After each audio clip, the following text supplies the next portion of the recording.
Learn with Teacher. Kumusta? Kumusta mga bata? Nakapagsanay na ba kayong magbasa ng mga salitang nag-uumpisa sa tunog na P?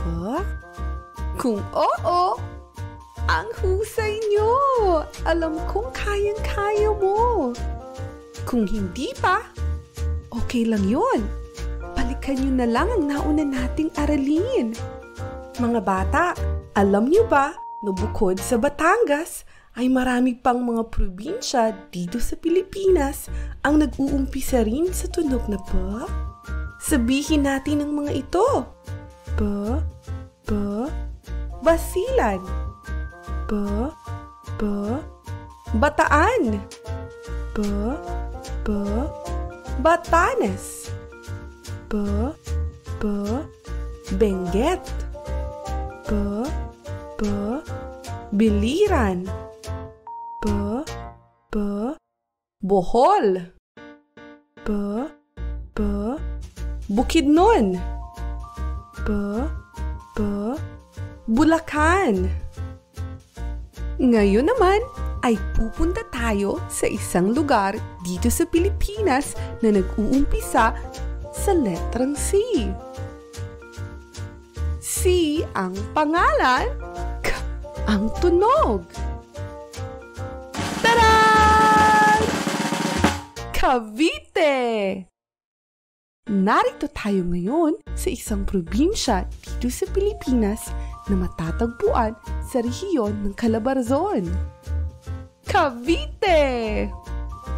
Ang salitang Cavite ay nag-uumpisa sa tunog na K. Cavite! Sabihin niyo nga mga bata.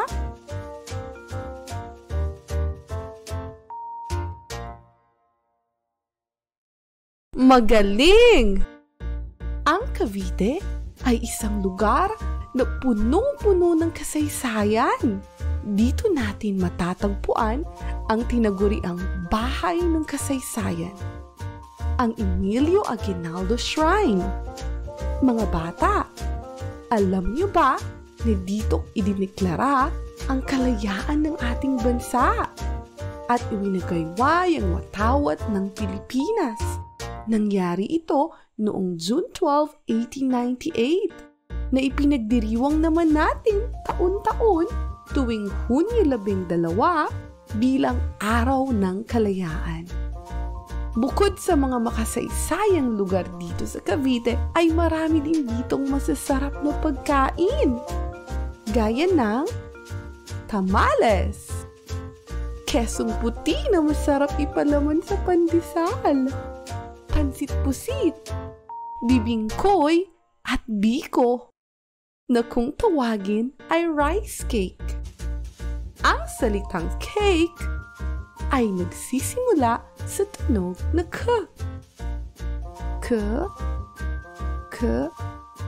Cake. Ulitin niyo nga mga bata.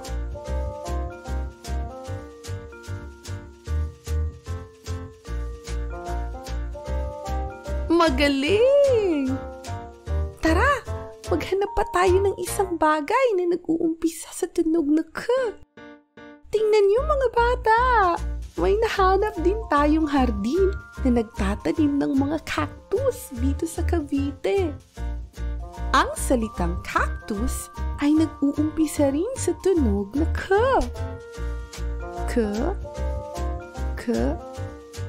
Cactus. Sabihin niyo nga mga bata.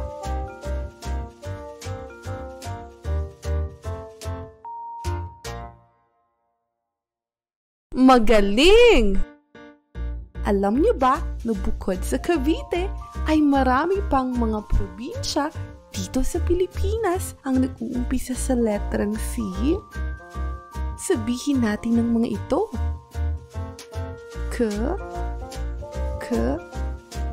Cagayan. Camarines Norte. Camarines Sur. kamigin. Kapis. Katanduanes. Cotabato. At syempre, ang probinsya ng Cebu. Teacher Tina, teka lang po. May tatanong lang po ako. Sabi niyo po, ang tunog ng letrang C. Bakit po ang salitang Cebu ang unang tunog at hindi ka? Mahusay ang tanong mo, Diligent. May isa pa kasing tunog ang letrang C. Ito ang S. Maririnig natin ito sa mga tiyak na pangalan gaya ng Cebu, Celso, Celeste, Cesar. O kaya naman sa mga hiram na salita sa Ingles gaya ng cellphone, celery, circus, at simples. Sa mga salitang ito, S ang unang tunog ng letrang C at hindi K. Ngayon naman ay magsanay pa tayo sa pagbabasa ng mga salitang nag-uumpisa sa tunog na K.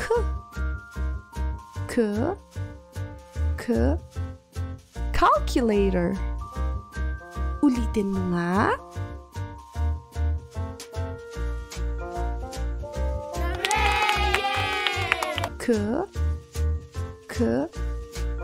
Camel.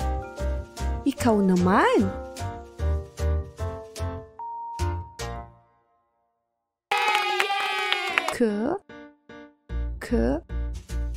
Camera. Sabihin mo naman.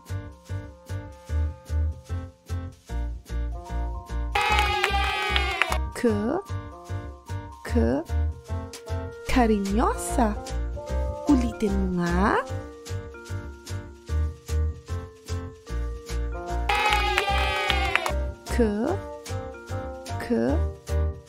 Carrot. Basahin niyo nga mga bata.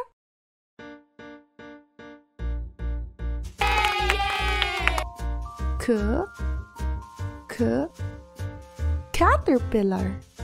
Basahin niyo nga mga bata.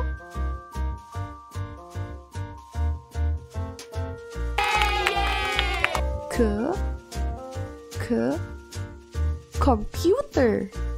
Sabihin mo ulit.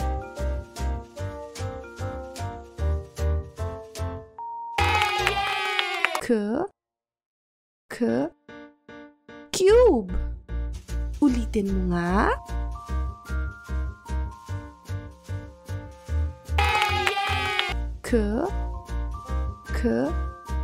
Cucumber. Ikaw naman.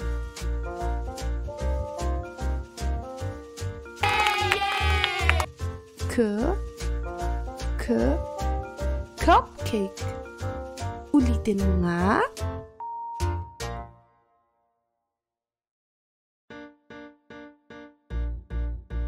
Ang galing mo mga bata! Nakapagsanay tayo sa pagbabasa ng mga salitang nag-uumpisa sa tunog na K. May inihanda akong worksheet para sa iyo. Maaari kang magpaturo kay nanay o sa inyong tagapag-alaga.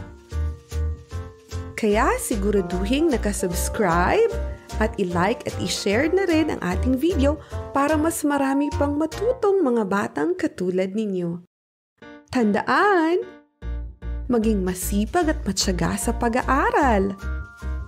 Lakasan ang inyong loob at gawin lagi ang inyong makakaya. Hanggang sa susunod nating aralin, paalam!